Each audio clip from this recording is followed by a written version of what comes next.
sobre apartamentos de programas habitacionais que são vendidos pela internet e fiscalização das secretarias estaduais e municipais entram com ação para processar e retirar os moradores irregulares. Sérgio, traga maiores informações para a gente antes de entrar em debate. Essa é uma questão que está acontecendo aqui em Porto Velho, acontecendo no Brasil todo. As pessoas ficam 10, 15 anos na fila, desesperadas por terem uma habitação. Os programas habitacionais finalmente começaram a ter resultados e quando elas recebem, a primeira coisa que fazem é vender o seu imóvel que ganharam gratuitamente. Vamos ver o VT e depois a gente comenta, ok? Apartamentos com preços tentadores em aplicativos de comércio virtual.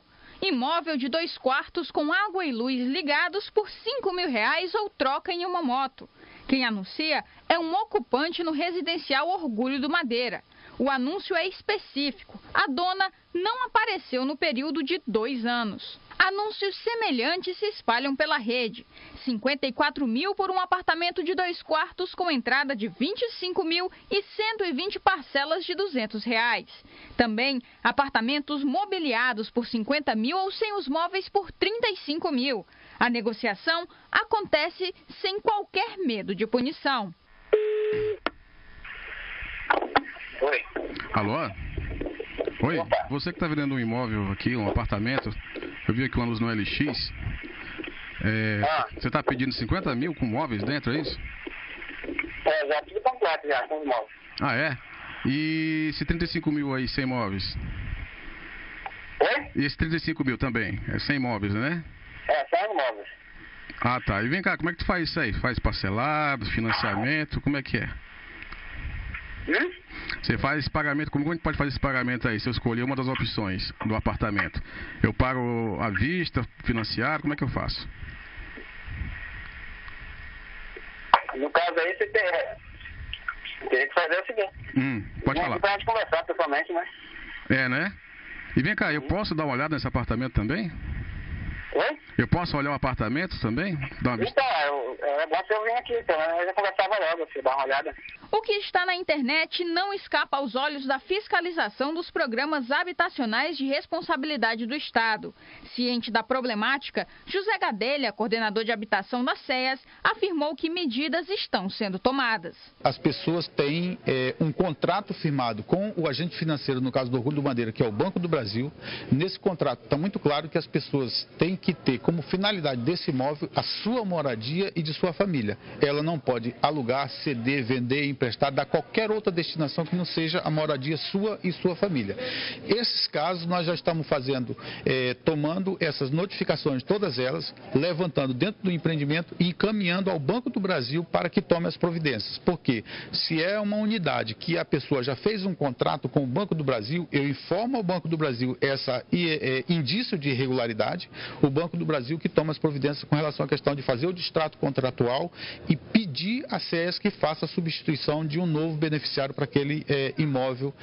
Esse é o procedimento que a gente tem feito. A situação se repete com os empreendimentos sob responsabilidade do município. A secretária municipal de Regularização Fundiária, Habitação e Urbanismo, Márcia Luna, anunciou que mutuários que se encontram comercializando unidades do Minha Casa Minha Vida serão processados por quebra de contrato. Os empreendimentos cujo trabalho social é de responsabilidade da CEMU são todos os Porto Madeiros, Porto Belo e Porto Fino, mais o Cidade de Todos, né? Esses nós temos monitorado e depois de constatadas as irregularidades, nós fazemos uma relação com o nome, CPF, o bloco e o apartamento da irregularidade e mandamos para a Caixa Econômica. Agora, semana passada, nós fomos um pouco mais além. Nós mandamos também para o Ministério Público Federal e solicitamos também oficialmente do governador uma reunião numa tentativa de criar um comitê de crise que possa acompanhar a segurança desses empreendimentos. Porque a gente tem percebido que a própria população que mudou fica vulnerável a algumas fraudes que muitas vezes dão espaço para comércio de drogas e outras irregularidades. A quebra de contrato fica evidenciada se no prazo de 30 dias não é feita a mudança. Com outras negociações sobre o imóvel, o mutuário pode também receber um processo por estelionato. Nem sempre o que está na internet é verdade. Fica o alerta da secretária para quem pensa em se aproveitar das oportunidades dos baixos preços. As pessoas que entrarem nesse tipo de comércio vão perder. Perde quem vendeu e perde quem comprou. E perde muito mais quem comprou, porque vai dar o dinheiro para uma pessoa que possivelmente vai desaparecer e não vai garantir nenhum negócio. Quem foi sorteado e tentou comercializar o apartamento antes do prazo contratual mínimo de 10 anos, ficará impedido de entrar em qualquer outro programa social do governo. O Cadastro Nacional de Mutuários faz uma busca por CPF em todo o território nacional para evitar outras fraudes. Pois é, essa situação é, no mínimo, desonesta, não é, Sérgio Pires? Porque parte-se do princípio que esses imóveis, eles são doados a quem precisa. Agora, se ganha e vende, depois entra na lista até com nomes de outros familiares, é uma situação, no mínimo, desonesta, Sérgio. É a cara do Brasil. É a cara do Brasil.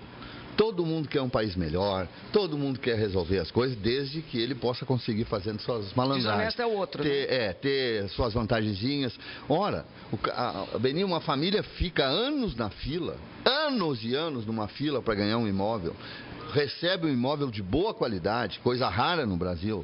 Claro que tem problema, não vamos dizer que não tem problemas, não. Tem, mas, pô, imóvel bom, de boa qualidade, 2 quartos, às vezes 3 até, uma habitação boa, e a primeira coisa que o cara faz é botar na internet para vender por meio da instituição. Tem um deles que está anunciando a troca do apartamento por uma moto. Por uma moto. Aí vai fazer o quê, Beni Andrade? Eu entendo o seguinte, olha, eu não gosto muito de alisar, não. Alisar não é comigo também, não. Vai. Tu gosta, é o seguinte. Coisa. E nem dá nessa O problema habitacional no Brasil é tão sério, gente. Tão sério que, no meu ponto de vista, esse tipo de coisa tinha que ser tratado como crime hediondo. Cadeia, negou! E o Sérgio tocou... Cadeia! E o Sérgio tocou num assunto, professor, que é sério mesmo, porque no Brasil nós sempre falamos que desonesto é o outro. As nossas atitudes, elas sempre são justificadas. Sempre tem defesa. Sempre tem uma justificativa. Nesse caso, não é desonesto o outro, é desonesto quem está fazendo, quem está tendo esse tipo de atitude e depois vai fazer discurso para um país melhor, contra os políticos corruptos. Acho que na realidade tem tanta gente que precisa e que não ganha, porque a pessoa que precisa, ela não vai vender. Não vai mesmo. Ela entra numa fila dessa porque ela quer ganhar o empreendimento, ela quer ganhar a casa. E se ela ganha, se ela entrou, se ela batalhou, se ela passou por um processo seletivo tão complicado que é para você ganhar uma casa dessa, ela não vai vender. Aí entra, desde o início, já a malandragem. Daquele que não precisa, entra na fila, há privilégios em alguns setores, para que essa pessoa ganhe, venda o imóvel e não sei se depois repassa, racha comissão, alguma coisa. Porque a pessoa que realmente necessita, aquela que é humilde, que está na fila, que perdeu a casa, ela jamais vai vender o imóvel. Por isso que eu digo, crime hediondo. Pega a rede de espertalhões e bota tudo na cadeia e ponto final. Professor, o senhor que é o cara que gosta de falar em ética e não só gosta de falar, como é exemplo de ética, o que o senhor acha disso? Eu acho o seguinte, eu acho que existem duas facetas. Uma que foi muito bem colocada por todo mundo aqui, eu acho que todos os nossos telespectadores concordam com essa tese, a tese de que um programa social é feito justamente com a finalidade social. É feito para oportunizar melhores condições para que alguém, uma pessoa menos favorecida, ascenda socialmente melhor de condição. Olha, agora, a minha pergunta, a pergunta que a minha mente faz é a seguinte: o Estado... Peraí. Professor, não vem com vaselina, não. Não é vaselina, não. Presta bem atenção. Vocês estão surpresos? A pergunta é, alguém aqui ficou surpreso pela venda do imóvel? Não. Não. Por que o cara que bolou a droga do projeto, o sujeito que criou o programa, também não pensou nisso? Será que ele não Mas está na lei, professor. Não, uma lei... Não pode vender, não pode alugar, não pode emprestar. Não pode emprestar. A lei precisa... Está no contrato. O Brasil não tem problema de lei, não. Tem lei pra caramba. Tem problema de cumprimento. Quase que eu falei o que não era pra falar. Tem lei demais nesse país. O problema é que não tem ninguém que cuide que a lei seja cumprida Ninguém é punido quando a lei não é cumprida. É o Estado, atenção, o Estado não fiscaliza, Não. o Estado favorece através de maus agentes. Quando eu estou falando do Estado, não é o Estado, são os maus agentes do Estado. Exato. Que aí vão falar aquilo que o Copanak acabou de mencionar aqui. É verdade. Favorecimento, nepotismo, não é nepotismo o nome, mas é advocacia administrativa, entre outros delitos que são inclusive característicos, prevaricação, que são de funcionário público. Mas eles estavam falando que quem fiscaliza, no caso aí, são os bancos que liberaram o recurso para o financiamento. O assunto né? foi encaminhado já para o Ministério Público Federal. Porque... Obviamente, o Ministério Público Federal vai investigar e, obviamente, vai se levantar toda a situação e até as pessoas vão ser denunciadas. O problema é daí para frente. Não, veja bem. Porque como ninguém vai preso, professor, nesses casos fica assim uma enrolação de 10, 15 anos na justiça, porque tem muitos... o Brasil hoje tem 100 milhões de processos correndo.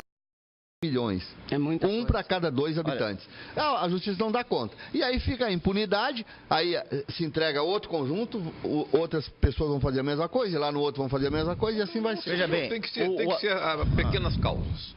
O senhor comprou, o senhor ganhou o apartamento, ganhei. O senhor leu o contrato? Ali. Então é o seguinte, o senhor quebrou o contrato. Primeiro está fora. Curto e grosso. Tem 24 horas para sair do apartamento. O senhor está preso. Acabou. É curto e grosso. Vamos parar com esse... Olha, rapaz, sinceramente... Mas o Benito, agora, o nosso país, não tem que abrir processo, entrar na fila... Isso aí é como... Nisso o professor tem razão. Isso aí é como roubar e ter o receptador. E quem compra também deveria ser... Quem compra é um idiota. Porque primeiro não vai ganhar o apartamento e vai perder o dinheiro. Quem compra também deveria ser processado. Que é antigo nesse país, um negócio antigo nesse país, o sujeito tem um pedaço de terra... sei lá, 5 hectares, 10 hectares, ele vai no banco, consegue um financiamento para fazer aquela porcaria daquela terra produzir. Correto? Uhum. Muito bem, até aí, ótimo. Ele consegue o dinheiro, o pedaço de terra continua abandonado, o mato tomando conta, mas ele comprou uma caminhonete 0 quilômetro. Uma casa boa, uma casa maravilhosa, uma mansão, ele construiu com aquele dinheiro e ninguém faz nada. Vê se o banco vai lá fiscalizar se tem alguma coisa produzindo lá na terra. Vai nada. Vai nada. Retornando ao fato, a fiscalização, o banco, por exemplo, o Banco do Brasil, ou a Caixa Econômica Federal, ou seja lá que banco for, que esteja sendo agente financeiro de um programa social, ele fiscaliza a execução do contrato, mas a ocupação do imóvel, a violação da lei, não é função dele verificar. É fiscalização do Ministério Público Federal, porque o dinheiro é federal. Esse dinheiro, R$1 que tem entrado num projeto, R$1 de dinheiro público, implica a sujeição do projeto todo ao controle estatal. O Everton está mandando uma mensagem aqui, ele está dizendo o seguinte, que está tudo certo, só que está no contrato, que não pode vender, mas a quebra de contrato não prevê prisão. Não, sim, mas prevê que não pode vender, sim, exatamente, não pode alugar e não pode emprestar. E lá, não pode emprestar claro, o imóvel. Mas alguém não pode. No contrato deveria constar prisão. É o meu ponto de vista. Agora, nós acabar com essa... Veja bem, a opinião do Beni, eu não estou dizendo que ela está errada, não. Não. Ela só não é legal. Ela só não está na lei. Legal. Não está na lei. Porque nós temos lei pra caramba e pouca gente nós temos as leis do Brasil. O Beni está dizendo que deveria ser assim. Deveria ser assim. Tem as leis do Brasil e tem as leis do Beni. Pronto. Agora, tem uma outra coisa também que implica dentro de tudo isso, que é a questão moral. Nós ficamos esperando que os políticos não sejam corruptos, quando também muitas pessoas cometem esse tipo de situação. Isso é uma forma de ser corrupto e não há como um país melhorar sem que a população mude as suas atitudes. Mas não existe, porque um país, uma cidade é o povo. Mas me parece que em alguns contratos de alguns condomínios desses que são entregues para a população, no contrato rege lá que em 10 anos não pode ser mexido em nada. Nada. Em 10 Nada, anos. acabei de falar. Depois de 10 anos, aí faz como quiser. tudo bem. O imóvel não é uma compra particular. Tem que entender o seguinte: se eu pegar o meu dinheiro e comprar, pôr fogo nele, pôr fogo não pode, que é crime, tá? Mas é só a maneira de dizer. Ninguém pode pôr fogo em dinheiro. É um crime, inclusive, grave. Entendeu? Então, o dinheiro é meu, eu faço dele o que eu quiser, eu respondo por ele, ninguém tem que fiscalizar meu dinheiro. Agora, o dinheiro que o cara está ganhando da casa não é dele. É meu, é seu, é teu, é de todo mundo. Então, os 10 anos é o seguinte, é quando o sujeito acaba de pagar... Olha aqui, a ministra aqui precisa fazer o merchandise, por favor. Ele quitou o imóvel nos 10 anos, né? E aí sim, aí é dele. Aí já está resolvido. Sim, aí ele cumpriu todo o contrato. O contrato tem que ser cumprido. O processo foi concluído. Concluído. Voltando ao assunto aí dos imóveis, o Márcio Castro Rodrigues mandou uma mensagem aqui dizendo que o problema não é o Brasil, como o Sérgio falou. O problema é a pessoa que vende e quem compra, e a pessoa do ser humano com a má índole. Ele disse que existe a fiscalização realmente e ele está com o mesmo pensamento do Beni. Que deveria ser prisão. Né? A nossa telespectadora Suzana também está mandando um recadinho elogiando o debate sobre o assunto e cumprimentando os dinos, dizendo que o assunto está sendo muito bem explanado por todos nós. Obrigado, Suzana. E olha, eu digo mais, que não é por falta de informação que essas pessoas estão fazendo isso, comprando, revendendo. É por desonestidade mesmo. Não é falta de informação. Isso todos os veículos de comunicação falam. Aqui já foi dito isso 1000 vezes, no programa do rádio já foi dito isso 1000 vezes, nos telejornais, todo mundo sabe, inclusive quem já comprou tá lá no contrato. Isso para outra situação. Tá, e como o Everton sempre fala, só se o mundo acabar, e o mundo ia acabar hoje. Hoje é 23, né? Eu entendo. Vamos ver se a gente termina pelo menos o programa. Eu acho que a coisa deve começar pelo começo. Nervos. Começar pelo começo. Começar pelo começo. É melhor. Vai até o meio e depois termina. Não, começar pelo começo. Exato. Aí a gente vai até o meio. Aí no meio a gente vai para o fim. O cadastramento, ele deveria ser rigoroso ao extremo. Rigoroso ao extremo. Porque esse cadastramento... Benito tem razão, mas vê, aí nesse caso, o representante do Estado, o servidor público, aquele que é honesto, ele é enganado. Os caras apresentam documentos falsos, apresentam certidões inacreditáveis. E como é que o cara vai contestar? Se há rigor no cadastramento, esse tipo de documento não é aceito. Bom, gente, olha, nós temos... Não é de regra. A regra, como diz no futebol, a regra é clara. E não é questão só de ir lá... Não é falta de entendimento. E também não deveria ser a forma de só ir lá e cadastrar. Eu acho que deveria ter uma fiscalização antes. A pessoa faz o cadastro, os fiscais vão em loco saber se essa pessoa precisa ou não. É investigação social, precisa na PM. Porque se a pessoa chegar lá sem identidade, perdeu tudo na enchente, eu vou pegar um exemplo. Ele não vai receber. Dois exemplos. Mas se chegar Primeiro, vocês viram, e nós todos vimos, vídeos na internet de pessoas que vão ao INSS para serem atendidos, para conseguir se encostar no INSS. O cara está caminhando na rua normalmente. Quando chega...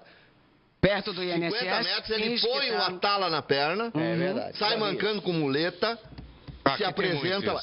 Uma tia minha, que já faleceu, ela engolia uma série de Melhoral e Fontola, aquelas coisas, para ficar babando na frente do médico quando ia fazer exame, para receber. Mas, meu Deus, qual é o médico, professor?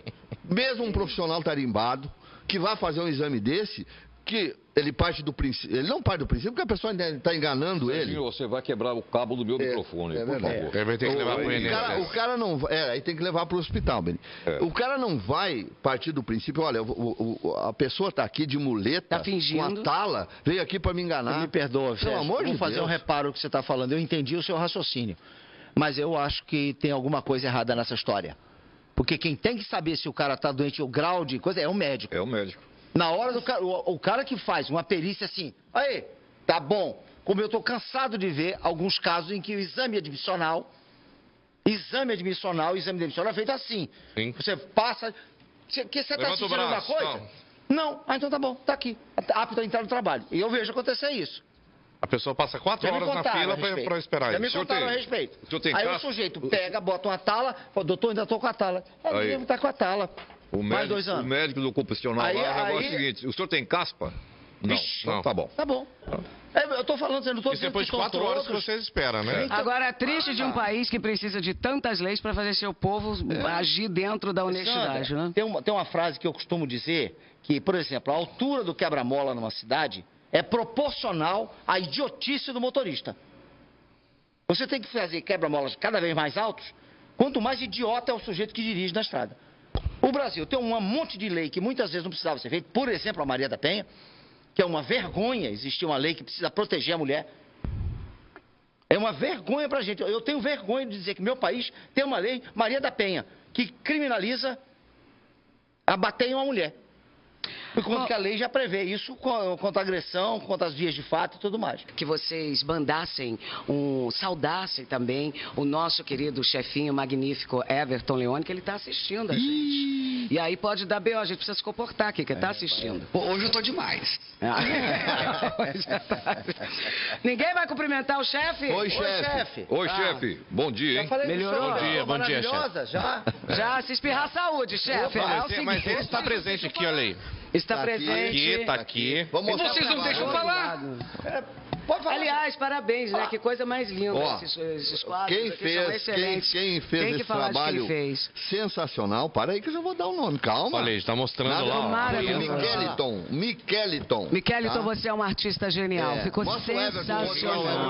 Ali o Everton, Peixoto. Olha o Everton ali. Ficou muito bom. Ficou muito legal, muito legal. Parabéns, Miqueliton. Deixa eu dar uma cantada nele aqui, eu queria também um pra mim. Que coisa mais bonita. Agora tem que fazer outro com nós dois, né? É, com nós, porque a gente é o Bicão também. A gente precisa fazer uma selfie depois com o Bicão, que é para representar isso. Tá? Também.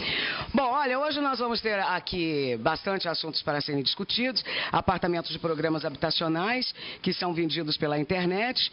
Vamos também falar sobre a Record, os jornalistas, né, Sérgio, da SIC, que foram homenageados durante a primeira edição do Prêmio Paulo Queiroz, oferecido pela Federação das Indústrias do Estado de Rondônia. Uma festa linda, nós vamos falar sobre isso também. Sobre o Iperon, que entra... sobre o Iperon não vamos tocar nesse assunto, vamos falar sobre isso. O jornalista da SIC TV está em campo e amanhã tem a estreia do SIC Rural. Amanhã a gente vai falar sobre ele também, tá certo, né, Copanax? Exatamente. Copanax trazendo todo esse assunto.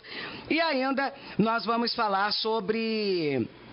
Levando saúde pelas águas, a unidade de saúde fluvial do estado, que atende a população ribeirinha e que bateu recorde. Mas vamos começar do início, meninos.